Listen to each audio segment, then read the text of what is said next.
Was he doing it so that other Muslims say, wow, Imam Hussain was great, man, I wish I was like him? That wasn't his point. His point wasn't trying to impress other people or say, look, I stood up to a tyrant, I stood up to an oppressor. No. His was only one reason, that was to submit to Allah. Right? And that's the goal of all of us, is to get to a point where we have knowledge, that's one thing, but to have belief and an undoubtful belief in what we practice. We question other religions. Oh, why do Hindus believe in these multiple gods? Or how can Christians believe that Jesus is the son or whatever, and God has a child? We question these things, but those are practical things.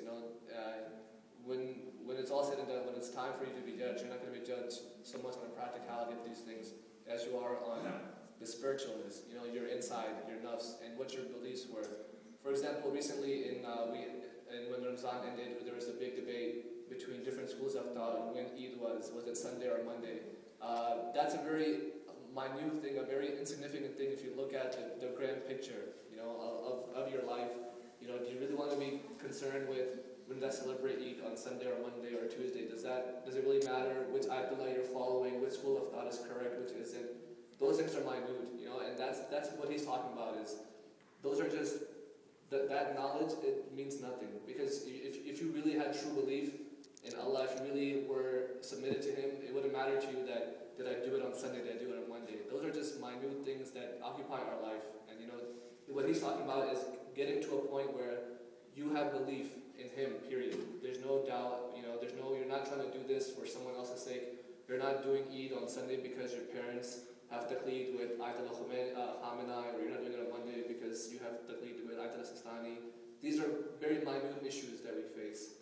And to make them a real issue is, it's very sad, because the knowledge that we've been given, we're kind of wasting the time we have here on these kinds of issues, when bigger issues are the needs that we have in ourselves. Why are we attending this meeting today? Is it because our friends are here? Is it because there's going to be food at the end? Is it because, whatever reasons we don't want to do something at home? That's the kind of questions we should ask ourselves, is the why. The whats and the hows in Islam, in your daily life, those are easy to answer. Anybody can answer those. Why do you pray? When do you pray? Where do you pray? How do you pray? Those aren't things that are complicated. It's the why. And I think because the life we live, the way we live, we get caught up in these minute issues and forget about the greater picture. And so that's something he's advising, is to make sure that whatever action you do, if you do one namaz a day, even if you just do Maghrib Isha namaz or just Maghrib, be sincere in that one thing. Be sincere in your niyat, be true to yourself, be true to Allah, and do it for His sake only. Don't do it for I need to do this because if I don't, my parents are gonna yell at me, or they're gonna take away my DS or something like that. Do it for His sake and submit to Him only. And I think for me that was the key point that I took out of this part of this book. And the other stages are also important.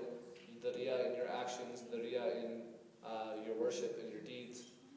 But until you can conquer your soul, conquer that inner shaitan in us to please other people, to impress to others that I'm this kind of person. Until you can conquer that, you can't get to the next stages. And this book, if you read the chapters, it's a building book.